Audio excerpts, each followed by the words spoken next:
안녕하십니까. 기초간호 임상실무 라니 간조스쿨에 오신 것을 환영합니다. 오늘은 침상 만들기에 대해서 설명을 드리겠습니다. 침상 만들기, 우선 우리 침상의 종류는 어떤 것들이 있는지 먼저 보면은 빈 침상입니다. 빈 침상 만들기는 병실 정돈이라든지 아니면 새로운 환자가 입원했을 때 즉시 침대를 이용할 수 있도록 하기 위한 침대이고요. 그리고 개방 침상이 있는데, 개방 침상 같은 경우는 환자가 입원하고 나서 사용 중인 침상을 말합니다. 그럴 때는 이제 개방 침상 같은 경우는 대상자들이 잠깐 병실을 비웠을 때 그때 침상을 만들어 주는 거고요. 그리고 이제 사용 중인 침상인데 환자가 누워 있는 상태에서 침상 만들기입니다. 이런 환자들은 보통 이제 와상 상태로 누워 있는 상태에서 침상을 손질하거나 아니면 혼이불을 교환하는 것을 말하고요. 그리고 어떤 것이 있냐면 크레들 침상이 있습니다. 이 크레들 침상은 보통 새나 나무로 만들어진 반원교 같은 친구 버티기를 말하는데, 그때 보통 화상 환자라든지 그럴 때 그 화상에 위친구의 무게를 압박감을 느끼지 않도록 하기 위해서 사용하는 침상입니다. 만들어주는 거고요. 그리고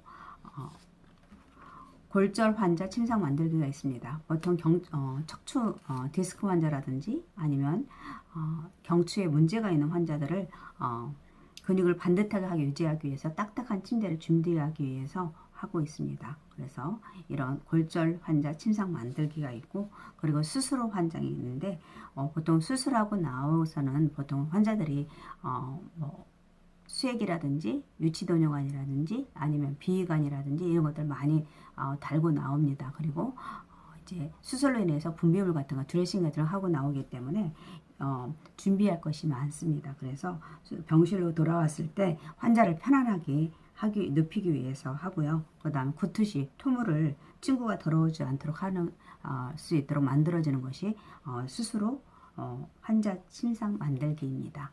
이렇게 여러 가지 침상이 있는데 이런 거에 대해서 설명을 드리겠습니다. 그러면 먼저 빈 침상에 보면은 목적을 보면 여기서 병실 정돈이나 관리와 새로운 환자 입원했을 때라고 했습니다. 이 침상 만들기의 순서가 있습니다. 이 순서는 여러분들이 꼭 알고 있는 것이 좋고 이것을 이해할 수 있으면 좋겠습니다. 그런 순서로 하고 있다는 걸 알고 있도록 하시면 문제가 나오더라도 여러분들이 쉽게 풀 수 있을 거라고 생각합니다. 그래서 처음에 까는 것은 매트리스 커버, 침뇨잇을 깔 수도 있고요. 그리고 그 침뇨잇 없이 그냥 밑 혼이불로 바로 갈 수가 있습니다. 그래서 밑 혼이불을 갈 때는 그 솔기, 우리 밑단 있잖아요. 그 솔기가 아래로 가도록 할 수 있도록 하시고, 그 다음에 그 위에 고무포를 겁니다. 그래서 고무포의 위치는 어깨에서 무릎 위치로 깔아주시고요. 그 고무포를 깔 수 있는 덮을 수 있는 반 혼잎을 깔아주시고요. 이때 반 혼잎을 솔기도 밑으로 가도록 하고, 그 다음 윗 혼이불이 있는데 윗 혼이불은 이거 담요를 싸주는 것입니다. 그래서 혼이불이 솔기가 밑단 솔기가 위로 올 수 있도록 하고요.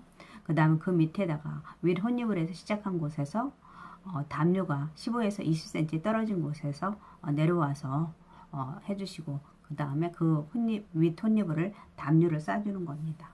그리고 침대볼을 해주는 것인데, 이제 침대볼가 없을 수도 있고요, 있을 수도 있습니다. 그래서 침대볼을 먼저 싸주시고, 그 다음에 베개는 터진 곳, 베개 속이 겉이 터진 곳이 문의 반대쪽으로 갈 수 있도록 해주시는 것이 좋습니다. 그래서 침상 만들기 순서는 먼저 침뇨잇, 밑 혼잎을 솔기 아래로 고무포, 어깨에서 무릎까지, 무릎 위치까지, 그 다음에 반 혼잎을, 윗 혼잎을, 담요, 그 다음 침대법, 베개 순서로 해주시면 됩니다.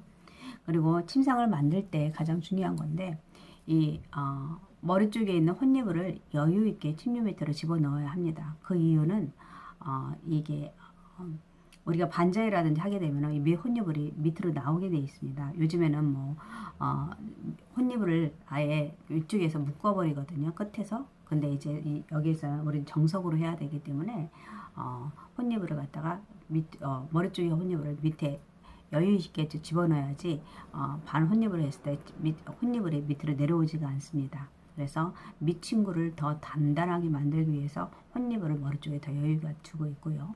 그리고 밑 친구를 팽팽히 당겨야 되는데 구겨서 생기는 압력을 방지하기 위해서 욕창을 예방하기 위해서입니다. 이것은 와상 상태로 누워 있는 환자분들한테는 이 침류가 그 시트 자체가 약간 주름이지거나 약간 그것 자체도 환자들한테 그게 압력이 될 수가 있습니다.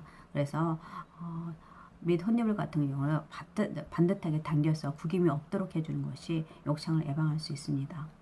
그리고 침상을 준비할 때 아까 고무포가 있었는데 고무포의 위치가 아까 어깨에서 무릎이라고 했습니다.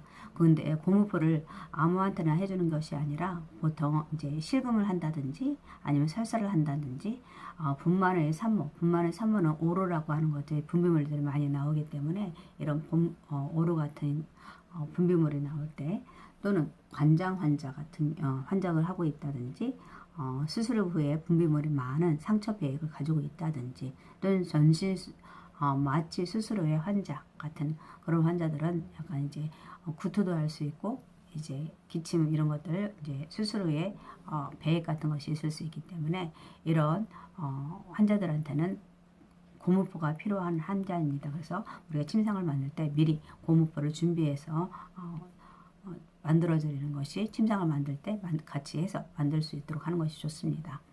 그 다음에 아까 개방침상이라고 했는데 이 개방침상은 환자가 배치되어 있습니다. 그리고 사용 중인 침상이고 보통 환자가 엑스레이라든지 검사실에 가고 잠깐 비어 있을 때 침대를 정리해 주는 것이 개방침상이라 할 수 있습니다. 그리고 사용 중인 침상, 이 사용 중인 침상은 환자가 누워 있는 상태에서 침상을 정리하는 거고요. 그리고 크레이들 침상은 아까 설명한 것처럼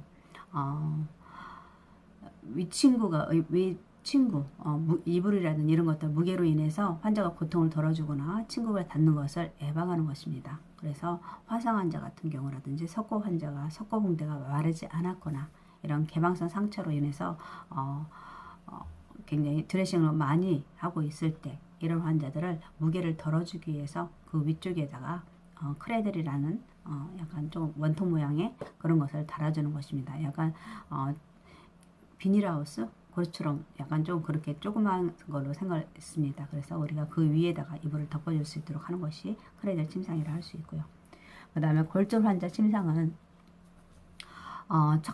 척추라든지 등의 근육을 반듯하게 유지하고 골절된 부위를 지지하기 위해서 그래서 척추라든지 경추에 문제가 있는 환자들을 딱딱한 곳에서 움직일 수, 그 근육을 반듯하게 이 신체선으로 유지할 수 있도록 해주는 것이 골절 환자 침상입니다.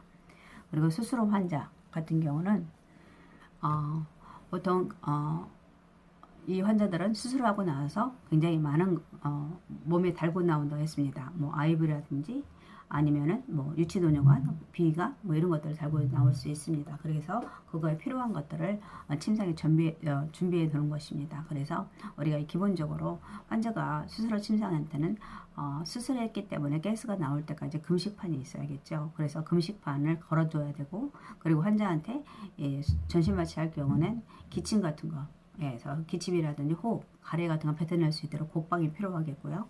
그 다음에 압설자. 이 압설자라는 것은 환자가 수술하고 나와서 회복실에 들리고 나오지만 마취약에 빠지는 하루나 이틀 정도 걸립니다. 그렇기 때문에 환자분들이 그 마취약으로 이제 호흡하면서 그 냄새로 인해서 금식이기 때문에 약간 오심이라든지 구토가 일어날 수가 있습니다. 그리고 그 혀가 뒤로 말릴 수가 있기 때문에 그걸 예방하기 위해서 호흡곤란이 일으킬 수 있을 때 압설자를 준비해 두기도 하고요. 그 외에도 뭐 수술을 하고 올라오게 되면은 뭐 혈압을 15분 간격으로 2시간 정도 돼야 된다든지 아니면 30분 간격으로 2시간 뭐 1시간 뭐 이런 식으로 해서 바이탈을 많이 재하기 때문에 아예 비피기라든지 체온계라든지 뭐 이런 것들을 갖다 놓을 수 있고요. 그리고 뭐 모니터라든지 필요하게 되면 모니터 같은 것도 필요할 수가 있습니다. 그리고 무인터 그런 것들을 필요하기 때문에 이 수술 후에 필요한 물건들을 그리고 간호에 필요한 물건들을 갖다 놓고 침상에 환자가 편안하게 스스로 회복할 수 있도록 해주는 것이 침상 만들기입니다. 그 다음에 침상 보조기구는 뭐가 있냐면 침상에서 필요한 것도 보조기기 골절용 판자라고 했죠. 골절용 손 두루마기인데 이 손 두루마기 같은 경우는 붕대라든지 스펀지 등을 손에 넣어서 손 모양을 유지할 수 있도록 하는 거고요.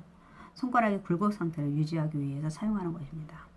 그리고 대전자 두루마기 같은 경우는 장시간 누워있다 보면 다리에 고관절이 외회전될 수가 있습니다. 그래서 외회전되게 되면 나중에 의식이 있을 때 환자분들 걸을 수가 없어요. 그렇기 때문에 고관절을 외회전을 방지하기 위해서 허리에서 고관절 부위에다가 주위에다가 뭘 집어넣어 주는 것입니다. 그래서 외회전되지 않도록 그 사이에 엉덩이 사이에다가 대전자 쪽으로 고관절 그 주위에다가 뭔가를 집어넣어서 외회전을 방지해 주는 것이 대전자 두루마기고요. 그리고 발 지지대인데 이것도 발 지지대 같은 경우는 족저 굴곡을 예방합니다. 무의식 환자가 등 마사지를 하고 나서 엎드려 눕힌 후에 무릎 아래에 발등 사이에 쿠션을 넣어주는 경우와 신체 선열을 유지하기 위해서 해주는 것입니다. 그래서 발 지지대 같은 경우도 족저 굴곡을 예방할 수 있도록 하기 위해서 발 지지대를 넣어주고요.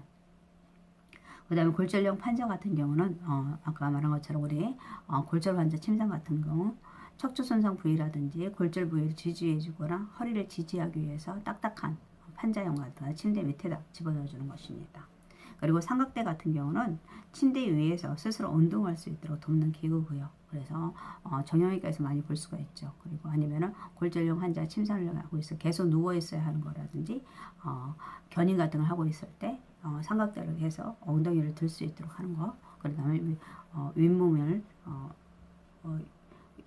거기 운동할 수 있도록 이 침대에서 스스로 운동할 수 있도록 하는 것이 삼각대입니다. 우리가 크레이들 아까 했고요. 그리고 화상환대에 쓰이는 거. 그 다음에 모래주머니 같은 경우는 또 있는데 모래주머니 같은 경우는 보통 출혈 방지라든지 다리 외회전을 방지하기 위해서 사용하기도 합니다. 그 다음에 침상 난간은 우리가 환자의 이동할 때 가장 이동 시에 추락을 방지하기 위해 사용하는 거고 이 침상 난간을 사용할 때는 항상 우리가 환자를 보고 나서 침상 난간을 올려놓고 와야 됩니다.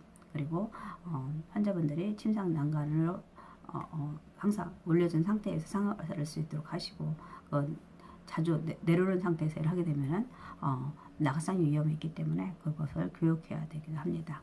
그래서 오늘은 여기까지 침상 만들기까지 했고요. 그 다음에 계속 문제풀이를 하도록 하겠습니다. 네. 지금부터는 2021년 상반기 간호조무사 국가시험에 대해서 56번 문제 풀어보겠습니다. 총 부양비를 구하는 식으로 옳은 것은 이라고 했습니다.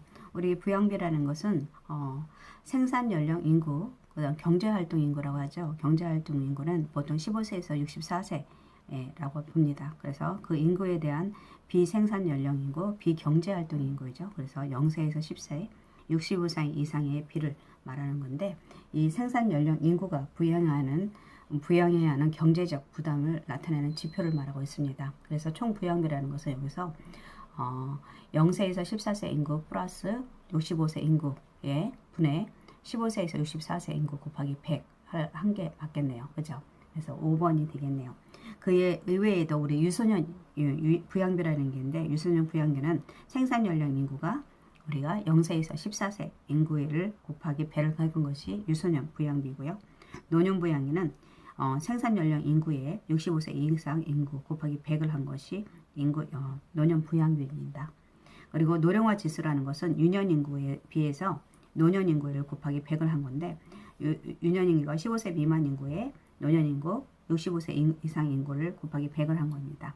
그래서 여기서 노령화 지수가 높다는 것은 우리가 고령 인구가 증가했다는 의미이고요. 이는 곧 고령 인구 부양비가 증가한다는 뜻입니다. 이것이 그러면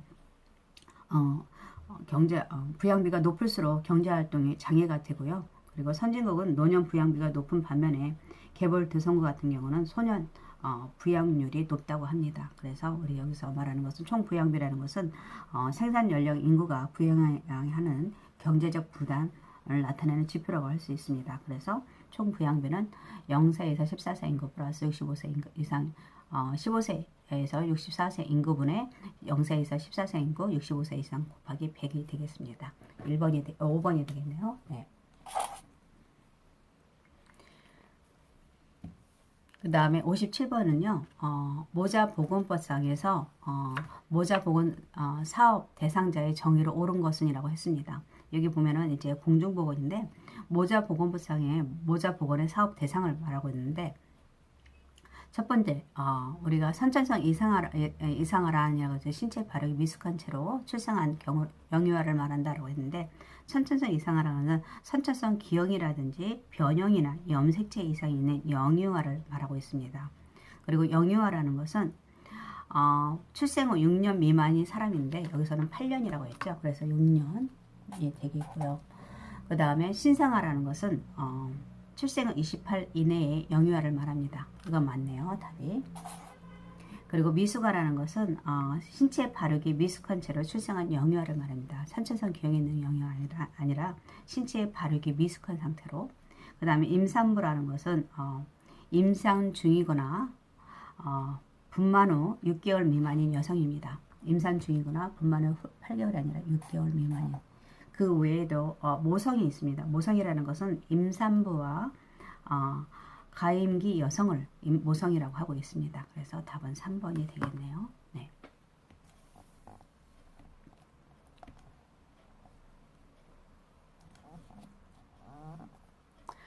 그 다음에 58번을 보시면 임신 합병증을 예방하고 조기에 발견해서 관리함으로써 모성이 사망률을 줄일 수 있는 있어 가능한 빨리 시작하는 것이 바람직한 모성 관리는 이라고 했습니다. 이거 산정 관리의 중요성을 설명하고 있네요. 이것도 모성인데 보통 이거 뭐냐면 산정 관리죠. 네, 산정 관리를 그래서 임신 중 발생한 가능한 합병증을 최소화할 수 있고요. 그리고 임산부의 사망률, 모성 사망률을 저하시키는 중요한 역할을 하고요. 그리고 조산이나 사산, 신생아 사망률을 저하시킬 수가 있습니다. 그래서 산정 관리가 굉장히 중요하죠.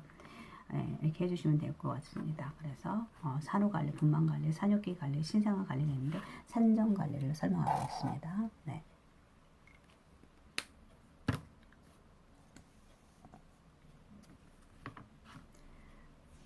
그 다음에 보시면 영아의 접종 후 주의사항에 관한 내용으로 옳은 것은 이라고 했습니다.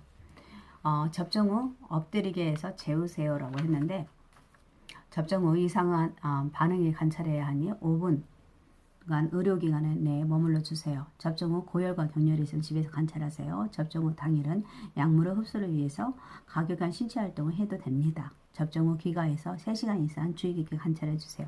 답은 몇 번입니까? 우리 5번이네요. 그죠? 이것은 예방접종, 영아의 예방접종 후에 주의사항인데 보통 접종하고 나서 5분간 의료기관이 아니라 몇 분입니까? 보통 20에서 30분 정도 있다가 오시는 것이 좋고요.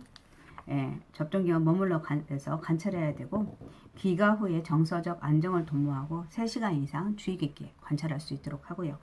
그리고 접종 당일과 다음날은 과격한 운동을 피해야 합니다. 과격한 운동 하지 않도록 하는 것이 이거 과격한 운동 피해야 되고요. 그리고 보통 접종 당일은 목욕시키지 않고 접종 부위를 청결하게 유지하는 게 좋고요.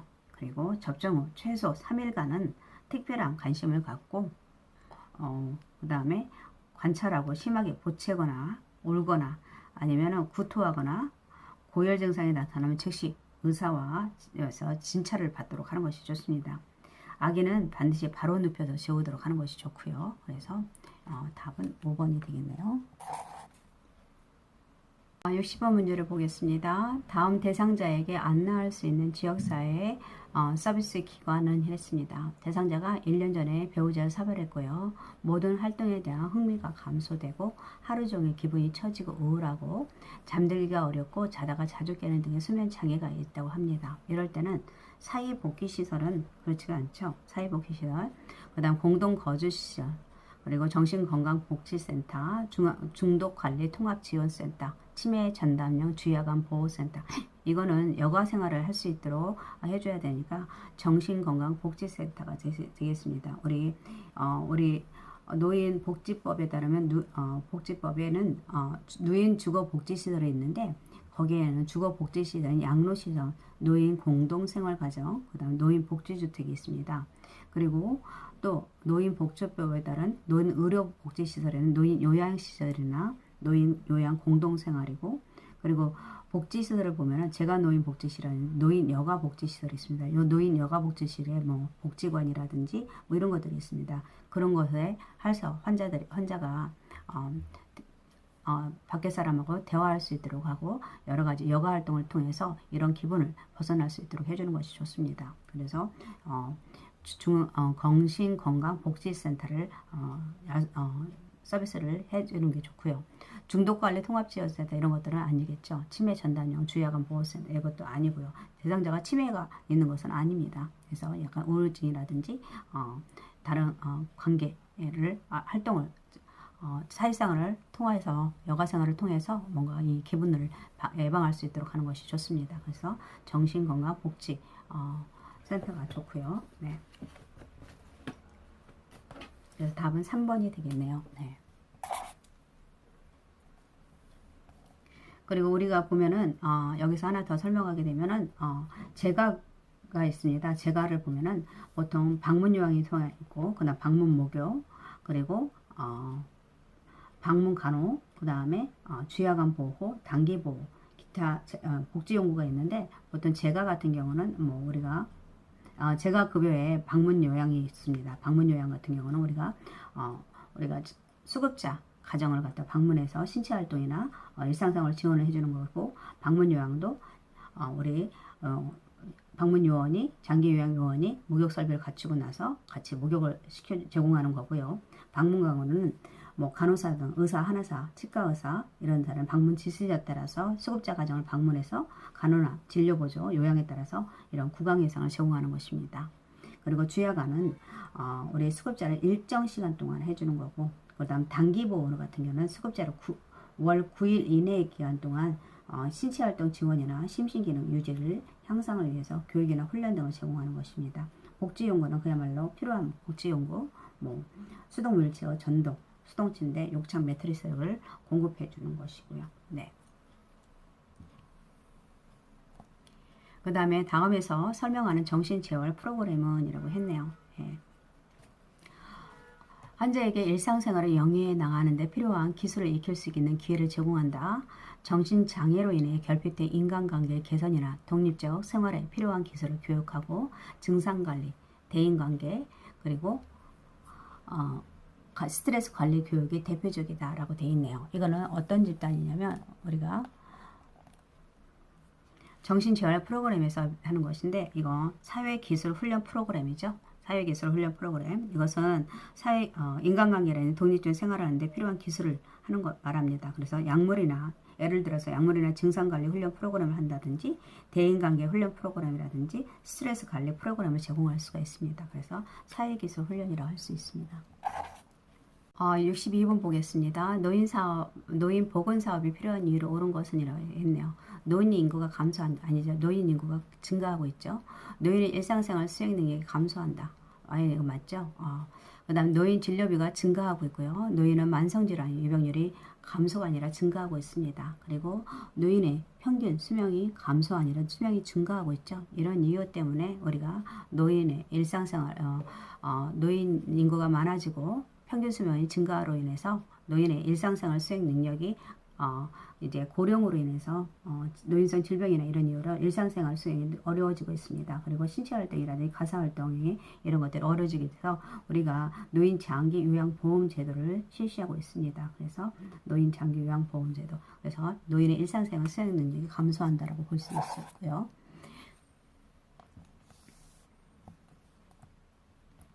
그 다음에 노인 장기 요양 3등급 판정을 받은 대상자의 가족이 부득이한 사유로 일주일간 집을 비워야 할 때 대상자에게 우선적으로 제공할 수 있는 재가급여의 서비스는 이라고 했습니다. 우리가 단기기간, 우리가 아까 재가의 급여를 보면은 방문요양, 방문목욕, 방문간호, 그 다음 주야간 보호, 단기보호가 있고 복지용구가 있습니다. 여기서 보면은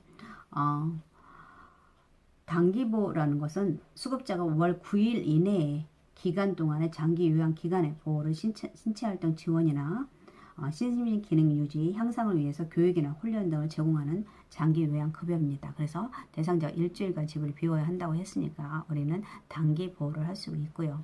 그리고 요양시설 같은 경우는 우리가 의료시설이라고 하죠. 그래서 치매나 중풍 등 노인시설을 심신의 장애가 발생했을 때 도움을 필요한 노인을 입소시켜서 요양과 그 밖 일상생활에 필요한 편의를 제공하는 시설입니다. 그래서 입소 정원은 보통 10인 이상이고요. 노인 요양 공동생활 가정도 이것도 치매라든지 중풍 등 노인성 질환을 심신장애가 발생해서 도움을 필요로 하는 노인에게 가정과 같은 주거 환경과 급식이나 요양을 일상생활에 필요한 편을 제공하는 것입니다. 그래서 입소 정원은 5명 이상 9명 이하로 되고 있고요. 그래서 주야간은 뭐 우리가 말한 것처럼 아까 하루 중 일정 시간 동안 신체활동 지원이나 심신기능을 해주는 것입니다. 그래서 방문간호는 우리가 아까 말한 것처럼 의사나 한의사, 간호사 등이 방문 지수에 따라서 우리가 간호라든지 치료, 진료 보조 같은 걸 해드리는 것이 방문 간호고요. 그래서 여기서는 단기 보호가 될 수가 있겠습니다. 네, 오늘은 여기까지 문제를 풀어보고요. 다음 시간에는 개인위생 돕기에 대해서 설명드리고 그리고 계속 우리가 상반기 간호조무사 국가시험을 가지고 풀어보도록 하겠습니다. 오늘 함께 해주셔서 감사합니다.